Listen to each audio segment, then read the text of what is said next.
Hello, welcome to the Learn English Lab. Today, we're diving right into something I think, well, pretty much everyone contends with at some point, moving from that comfort zone of laziness to really harnessing the power of discipline. Yes, it's such a core human experience, isn't it? That pull towards ease. We all know what it feels like to want to just kick back and, put things off. Indeed. And look, rest is important, obviously, but constantly giving in to that lazy feeling, that can really hold us back. It really can. It creates this gap, doesn't it, between what we want, our aspirations, and, well, where we actually are. So let's unpack laziness first. It's not just about sitting on the sofa, is it? No, not entirely. It's more of a mindset, really, where you prioritize that short-term comfort, that immediate ease over the things that bring long-term benefits or satisfaction, dodging effort, basically. Okay, that makes sense. A mindset issue. So why do we get stuck in that cycle? What are the deeper reasons? Well, part of it is actually evolutionary. Our brains are kind of wired to conserve energy. Back in the day, that was crucial for survival. Right, you didn't want to waste energy unnecessarily. Exactly. But now, in our modern world with, food readily available and endless distractions, that same instinct can actually work against us. It's like an old program running that doesn't quite fit the current situation. Huh. An evolutionary hangover almost? Yeah. That's interesting. It is. And often what looks like simple laziness on the surface, it might actually be masking something else. Like what? It could show up as boredom or just a general lack of motivation. Sometimes it can even signal, hidden fears or anxieties. Yeah, that rings the bell. We heard about Sarah, didn't we? The graphic designer. She kept binge watching shows instead of building her portfolio. And it turned out it wasn't really about lacking ideas. It was fear of failing, of not being good enough. That's incredibly common, that fear of failure, worrying about meeting our own standards or what we think others expect. It can be paralyzing. Sometimes it feels safer, to just not even try rather than risk disappointment. So fear is definitely a big trigger. What else can send us down that procrastination path? Another major one is just feeling overwhelmed. When a goal seems huge, massive, and you can't see the steps clearly, it's easy to just freeze. Oh, I know that feeling, like standing at the bottom of a mountain and seeing no path up. Exactly that. You just don't know where to start, so you don't. Okay, overwhelm. What else? Then there's just a lack of clarity. If you don't have a strong why, a clear purpose, or even just a decent plan, it's so easy to drift. Right, no destination, no map, you just wander. You wander towards whatever's easiest or most immediately appealing. Which brings us to the next point, instant gratification. Yes, the big one. Our brains are wired for it. We love those quick hits of pleasure, scrolling social media, watching one more video, grabbing a sugary snack. The dopamine hit. Precisely. It gives you that immediate reward, which makes it much harder to focus on tasks where the payoff is, way down the line. It's a tough thing to fight against, for sure. It is. And finally, we shouldn't forget just basic physical and mental energy. If you're run down, stressed, or not feeling well, even small tasks can feel enormous. That definitely feeds into lethargy. So it's a mix of things, really. Yeah. Psychology, biology, circumstances. Yes. But the key thing, the starting point, is actually identifying your specific triggers. Why is that so important? Because then you can address the root cause, you see. Instead of just battling the symptom, which is the inaction itself, you're getting to the source. Okay, got it. So identify the why behind the laziness. Now, let's flip the coin. Let's talk discipline. What do we mean by that exactly? Discipline in this context is essentially the ability to do what you need to do, regardless of how you feel in the moment. So doing it even when you don't feel like it. Exactly. It's that inner strength, that commitment that lets you push past resistance and stick to your plan, even when motivation fades, because motivation will fade. Right. Motivation is fickle. Discipline is reliable. That's a great way to put it. Discipline is the bridge between your goals, your dreams, and actually making them happen. Laziness keeps you stuck. Discipline moves you forward. Can you give us an example? Make it more concrete. Sure. Think about James. A few years back, he was in a pretty common situation, overweight, feeling unmotivated, stuck in a rut. Okay. You know the pattern. Come home from work, slump on the couch, maybe eat something unhealthy, zone out in front of the TV. Yep. Sounds familiar to many, I'm sure. But he decided to introduce one small, deliberate act of discipline. Just a 10-minute walk every evening. 10 minutes. That sounds tiny. Almost insignificant. It does, doesn't it? But that tiny, consistent act started something. It was a catalyst. How so? Well, that small win built some confidence. It led to slightly better eating choices, then maybe longer walks, than joining a gym. It snowballed. Wow. And today, James runs marathons. He actually became a life coach, helping others. His story is a fantastic illustration of how powerful those small, consistent acts of discipline can be. That's incredible. Really shows you don't need some massive overhaul overnight. Not at all. And the benefits of building discipline, they go way beyond just ticking off goals on a list. Okay, like what else comes with it?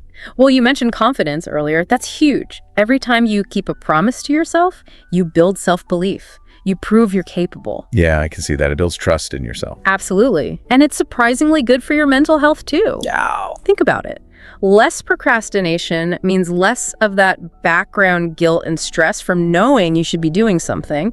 It actually reduces anxiety. That makes total sense. That low-level hum of unfinished business is exhausting. It really is. Plus, discipline tends to strengthen relationships. Oh, how does that work? When you're reliable, when you follow through on your commitments, people learn they can trust you. It builds dependability. That's a good point. People know you'll show up. Right. And just on a personal level, discipline pushes you. It forces you out of your comfort zone, helps you build resilience when things get tough. And ultimately, yes, it is the engine that gets you to your goals, whether that's fitness, career, learning something new, anything. Okay, so discipline is clearly powerful. It's the engine for growth. Yeah. But how do we actually build it? It's not like flicking a switch from lazy mode to discipline mode. No, it definitely isn't. The shift really starts in your head with your mindset. Mindset again? Yes. It's about changing how you see yourself and your potential. Carol Dweck's work on the growth mindset is key here. Explain that a bit. So a growth mindset is a belief that your abilities, your intelligence, your skills, they aren't fixed. You can develop them through dedication, effort, learning. Okay, contrasted with a fixed mindset, which would be... A fixed mindset is believing things are just the way they are. I'm just not a disciplined person. Or I'm naturally lazy. See the difference? Yeah. One is static, the other is dynamic. Exactly. So with a growth mindset, instead of I'm just lazy, you reframe it. You think, okay, I haven't built the habits I need yet, but I can build them. It sees capability as something you can cultivate. That's a much more empowering perspective, isn't it? Yeah. It gives you agency. It does. Think about Mia, the college student struggling with procrastination. Right. She had all the classic excuses, I work best under pressure. I'm not a morning person. But when she started seeing her habits as changeable, not fixed traits, she could experiment. What did she do? She started small, really small, like committing to just 25 minutes of focused study before she let herself check her phone. 25 minutes. Manageable. Very manageable. And those small, consistent efforts added up. Her grades improved, her stress went down. The big shift wasn't becoming a different person, it was believing she could change her habits. So belief in your ability to grow is foundational. What else is crucial for this mindset shift? Taking radical responsibility. Radical responsibility. What does that mean? It means owning your choices fully, letting go of excuses, blaming circumstances or other people. It's acknowledging that while you can't control everything that happens to you, you absolutely control how you respond. That sounds tough, but also maybe liberating. It is liberating. When you blame external factors, I don't have time, it's too hard, my boss is unfair, you give away your power. Right. You become a victim of circumstance. Exactly. But when you take ownership, even of your inaction, you reclaim that power. You shift from being passive to being active in your own life. How can someone start practicing that? It sounds like a big mental leap. You can start with a simple exercise. Pick a goal you've been putting off. Write it down. Okay. Now, list all the excuses you've been using. Be honest. Not enough time, too tired, don't know how, whatever they are. Then, next to each excuse, write down a counteraction, a specific step you could take. So, not enough time becomes, I'll dedicate 15 minutes first thing tomorrow morning. Too tired becomes, I'll do it for 5 minutes right after dinner before I relax. Ah, I see. It shifts focus from the barrier to a possible action. Precisely. It forces you to see where you do have control and makes it harder to hide behind the excuses. It's about taking ownership. That's a really practical tool. Okay, so we've got the mindset shift, growth mindset, radical responsibility. Now let's get into the nuts and bolts, concrete strategies for actually building daily discipline. Right. Strategy number 1, and we've touched on this, start small, really small, micro actions. We saw that with James and Mia. Why is starting small so effective? Because Trying to make massive changes overnight usually leads to feeling overwhelmed, and then you just quit. Discipline isn't built in leaps, it's built brick by brick through consistency. So if someone wants to, say, meditate daily, they shouldn't aim for 30 minutes right away. Probably not. Maybe aim for 1 minute. Seriously, just 1 minute. Or if you want to write one sentence, want to exercise, do 2 minutes of stretching. It seems almost trivially easy. That's the point. It lowers the barrier to starting so much that it feels almost effortless. This builds momentum. Remember Priya wanting to read more? Yes, the 1 page a day strategy. Right, 1 page felt easy. But doing it consistently led to her reading 12 books in a year. That's the power of accumulation from tiny, consistent efforts. Okay, start small. What's next? Focus on systems, not just goals. Explain the difference there. Okay, so a goal is your desired outcome. I want to lose 15 pounds. A system is the process you follow that leads to that outcome. Thanks. Like, I will prep healthy lunches every Sunday, or I will go for a 30-minute walk on Tuesdays, Thursdays, and Saturdays. The system is about the repeatable actions, the habits. And why focus on the system? Because, as James Clear puts it, you don't rise to the level of your goals, you fall to the level of your systems. Your daily habits are what ultimately determine your results, much more than the goal itself. That's powerful. So goals provide direction, but systems get you there. Exactly. So to build a system, you take your big goal and break it down to specific daily or weekly actions. Learning a language. Maybe the system is 15 minutes on an app every morning, plus watching 1 TV show in that language per week. It makes it less vague, more actionable. Yes, it removes the guesswork and makes consistent action much easier. It automates the discipline, in a way. Okay, systems. What else? Master your environment. Your surroundings have a huge impact on your behavior, often subconsciously. How so? Well, if you want to build discipline, you need to make the good habits easy and the bad habits hard. It sounds obvious, but we often ignore it. Give me an example. Want to eat less junk food? Don't keep it in the house. Make it inconvenient to get it. Want to focus on work? Put your phone in another room. Turn off notifications. Make distractions harder to access. Right. Reduce the friction for good choices, increase it for bad ones. Precisely.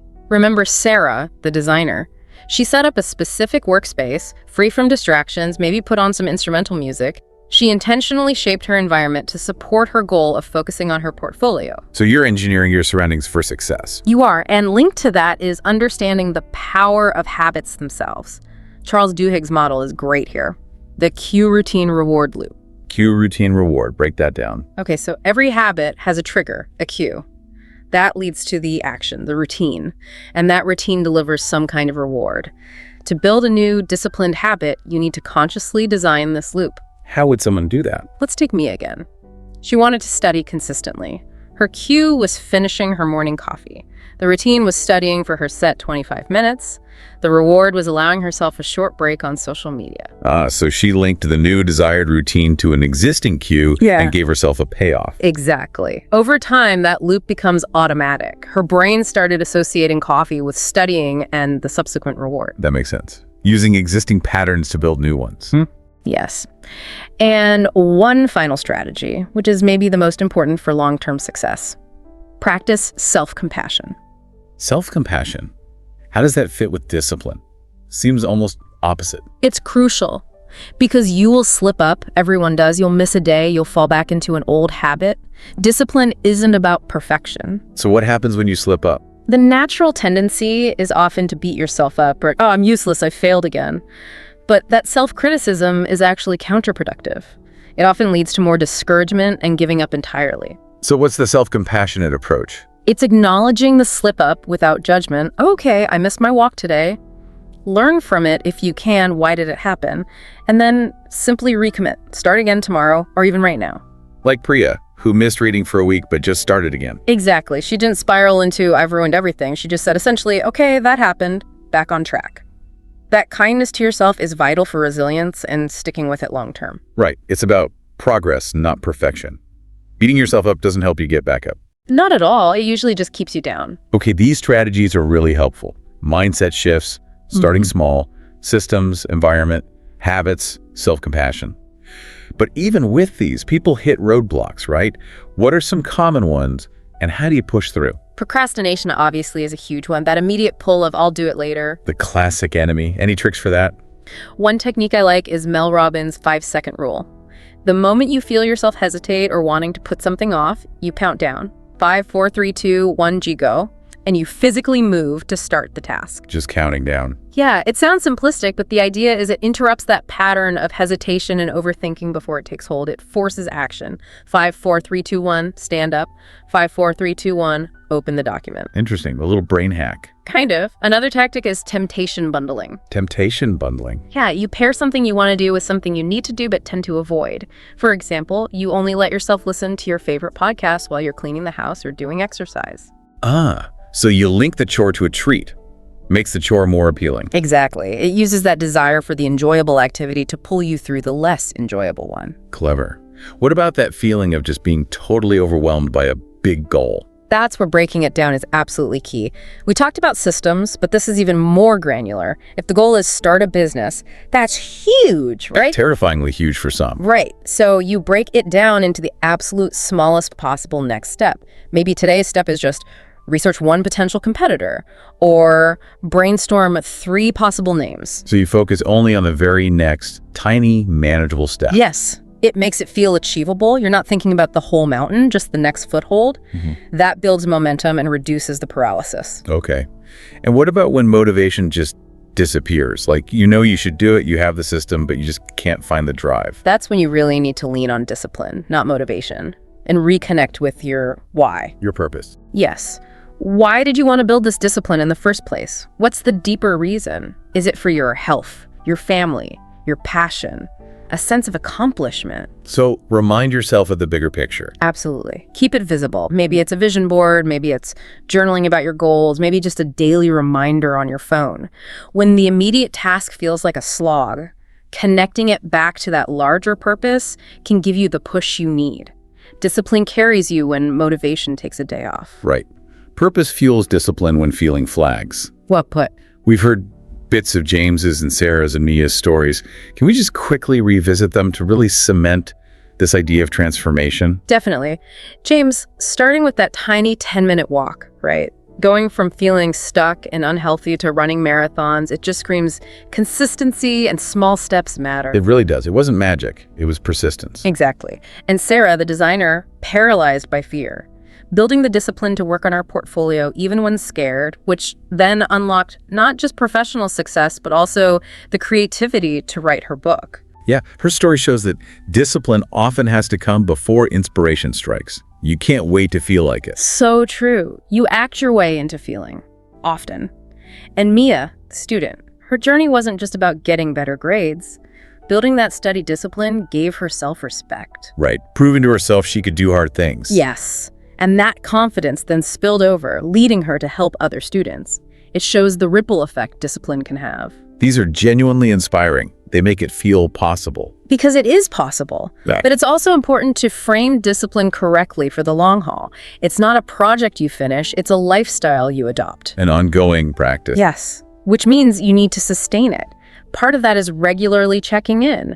Are your goals still relevant? Do your systems still work for you? Life changes, so your approach might need to adapt. Stay flexible. And celebrate the wins. Acknowledge your progress, however small. Did you stick to your plan this week? Great. Recognize that. It reinforces the behavior. Don't just focus on the end goal. Appreciate the journey. Absolutely. And don't underestimate the power of support. Find your people. How? Join a group. Find an accountability partner. Even just share your goals with a supportive friend or family member.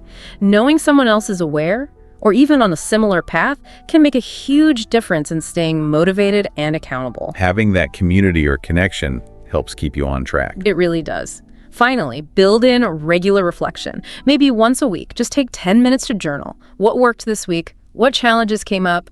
What adjustments do I need to make? A little course correction meeting with yourself. Exactly. That self-awareness helps you catch potential slides back into old habits before they take hold. It keeps you intentional about maintaining your discipline. So it's a continuous loop. Act, reflect, adjust, celebrate, get support, and keep going. You've got it. Look, the journey from, let's call it laziness to discipline, it's not always going to be smooth sailing. There will be headwinds. There will be days you feel that pull back to the comfort zone really strongly. But every single time You choose action, even a small one. Over inaction, you're building that muscle. You're becoming stronger, more capable. And remember, this isn't about denying yourself pleasure or becoming some kind of robot. Right. It's not about misery. No, it's about finding a deeper kind of joy. The joy that comes from growth, from achievement, from living a life that feels purposeful and aligned with what matters to you. That's what discipline ultimately unlocks. So the key takeaway for everyone listening. Don't aim for perfection right out of the gate. Don't feel like you need the perfect plan. Just have the courage to take one small step. Today, right now even. Like what? Whatever feels like the smallest possible action towards a goal you've been delaying, write that one sentence. Put on your shoes for that walk. Turn off notifications for the next hour. Just start that life you want. It really is within reach. And discipline, built step by step, is the key. That's a fantastic note to end on. Really empowering. Thank you so much for this deep dive today. It's been incredibly insightful. And for everyone listening, we hope this helps you on your own journey. Please like, share, and subscribe to this YouTube channel.